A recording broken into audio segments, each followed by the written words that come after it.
Urban FM 104.5. Urban FM 104.5. Sur les 104.5 Urban FM, la station urbaine avec René Ruth, on a le rappel des lois et le personnage. Oui, d'Afresh, on a le rappel des lois, le personnage et aussi la chronique santé. Donc, on va rappeler quelques articles portant sur la loi numéro 006/2021 du 6 septembre 2021 portant élimination des violences faites aux femmes. Ces mesures qui permettent de protéger les femmes contre toutes les formes de violences physiques, psychologiques, sexuelles et dans le milieu familial. Donc, on va rappeler quelques articles. Article 3, par exemple, on a l'État garantit l'égalité entre l'homme et la femme. Première section, article 4.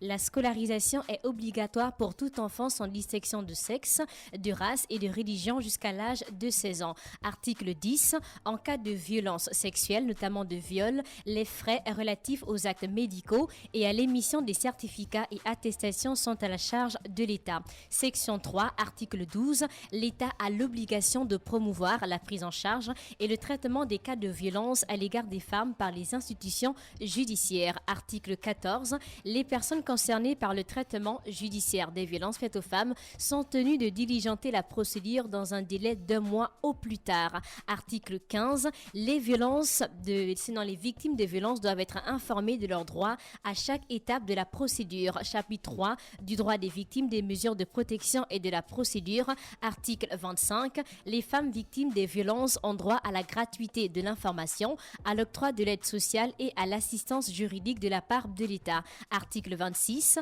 L'État crée sur l'ensemble du territoire des centres de promotion sociale pour la prise en charge des femmes victimes de violences. Et face à la violence faite aux femmes, si vous êtes victime ou encore témoin, vous pouvez et vous devez réagir en passant un appel anonyme au 1404. 1404. Pour plus d'informations, consultez le site internet www.gabon-égalité.com. www.gabon-égalité.com. Et c'était le rappel de loi et on va passer au personnage du jour. Donc notre personnage. C'est qui le personnage du Notre personnage du jour est Madame Agathe Okumba Dokwatige. Donc en fait, pourquoi ce choix? Nous sommes en plein de la décennie de la femme. Il y a eu la modification de la loi portant élimination des violences faites aux femmes. Donc, on a aussi le mouvement Iforchi qui se veut mobiliser les garçons et aussi les hommes pour les inciter à la valorisation de l'égalité homme-femme. Et si le choix s'est porté vers Madame Agathe Okumba Dokwatige, c'est parce que son combat est ou encore était dédié en faveur de la défense des droits des femmes et aussi de la lutte contre les violences faites à la gente féminine. Qui était Madame Okumba Dokwatige? Donc, de son nom de jeune fille Agathe Massing. Donc, elle prend le nom de son défunt mari Okumba Dokwatige, donc Paul Okumba Dokwatige, homme politique et surtout ancien ministre des Affaires étrangères de 1974 à 1976. Enseignante de formation, elle est retournée à l'université pour acquérir une maîtrise en droit. Donc, étant très active, elle était membre de l'UFPDG, dont elle a participé à la création et elle justifiait son engagement par un besoin d'améliorer les conditions dans lesquelles vivaient les femmes. Elle était journaliste et animatrice de radio à la Maison Georges Rawiri, première présidente de l'Association des femmes juristes au Gabon. Elle regagne le monde de la communication en 1991 où elle est nommée conseiller membre du Conseil national de la communication. Elle y est restée plus d'une décennie avant de prendre sa retraite. Donc, femme de combat, elle a continué à mener des actions dans des associations des femmes, d'où le prix en son honneur. De quel prix s'agit-il? Donc, lancé le 17 avril 2019, le prix Agathe Okumba Dokwatige a pour objectif de distinguer, de valoriser et surtout d'accompagner toute personne, association gabonaise qui, on va dire à travers ses actions sur le terrain, contribue à la lutte contre les violences faites aux femmes.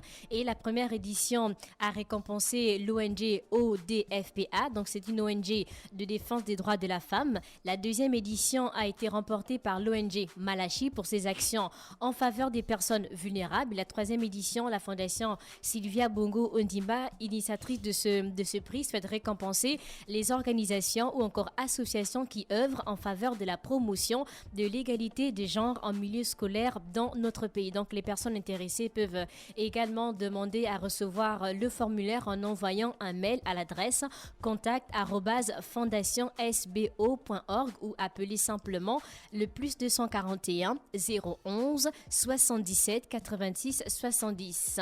Et notre personnage du jour est cette dame qui a su par son combat aider plusieurs femmes en leur permettant d'avoir connaissance de leurs droits.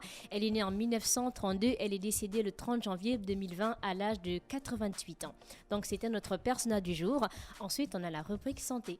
On parle de quoi dans la rubrique Dans la rubrique santé, on va parler de la contraception. S'il y a une inégalité entre les hommes et les femmes en matière de contraception. La contraception, c'est quoi c'est le fait, c'est le fait de prendre des mesures pour éviter, par exemple, des grossesses non précoces. désirées. Donc, les hommes peuvent faire la contraception. Oui. On met le préservatif, non? Mais il n'y a pas que le préservatif, il y a les couches aussi. Le slip chauffant pour les hommes. Quoi? Oui. Ça, c'est nouveau, ça. Je connais pas. Je connais pas Non, ça. c'est... Moi, le moyen de contraception par excellence de l'homme, c'est oui, on sait que c'est le préservatif. préservatif, mais il y a le slip chauffant aussi qui arrive Tu mets un slip qui est chaud. En deuxième position. On va commencer d'abord Non, on connaît déjà le préservatif. Voilà. Mais non, on va commencer par le moyen de contraception pour les femmes d'abord, en fait, d'Afrique. Il y a le préservatif féminin. Oui, on a le préservatif féminin. On a la pilule. Les deux pilules. On a la pilule contraceptive et puis on a la pilule du lendemain. Donc on a le stérilet aussi. On a le stérilet, on a l'implant, on a l'anneau vaginal aussi. L'anneau vaginal. On a l'anneau vaginal et pour les hommes, on a le préservatif qui est facilement qu'on peut avoir facilement chez le boutiquier, dans un supermarché, en pharmacie et puis ça ne coûte presque rien. Et on a le slip chauffant qui est disponible en magasin. Donc certains hommes utilisent le slip chauffant. Tu veux que je fasse la publicité? Tu vas l'acheter ici. Non, mais je veux grande surface, boutiquier ou bien quoi? Non, c'est ça pas chez le boutiquier. Comment? Alors, on sait que les testicules sont bas car ils sont à 35 degrés Celsius. Et 37 degrés correspond à la température du corps. Donc, si on va dire qu'ils sont on va dire les testicules sont à 37 degrés, ça va pas permettre d'avoir de bons spermatozoïdes. Donc, en utilisant en fait le slip chauffant, ça va réchauffer les testicules à 37 et non plus à 35 degrés et ça va perturber la fabrication des spermatozoïdes. Donc, ça veut dire que si tu vas avoir par exemple des rapports sexuels le soir et que tu ne veux pas utiliser de préservatif, tu as la possibilité de porter ton slip peut-être toute la journée ou encore la veille et ça va mettre tes testicules à 37. Évidemment, dans la période où ta compagne est en situation d'ovulation. Oui. Il faut préciser parce qu'il y a des gens qui vont vouloir utiliser ça même quand c'est pas la période et puis ça peut engager d'autres situations, tu vois. Non, pas du tout. En gros, en réchauffant les testicules à 37 et non plus à 35 degrés, on va perturber la fabrication des spermatozoïdes. Donc ça, c'est pour les hommes aussi qui ne veulent pas utiliser par exemple le préservatif. Ils vont acheter où la femme est en... Faut pas une autre période.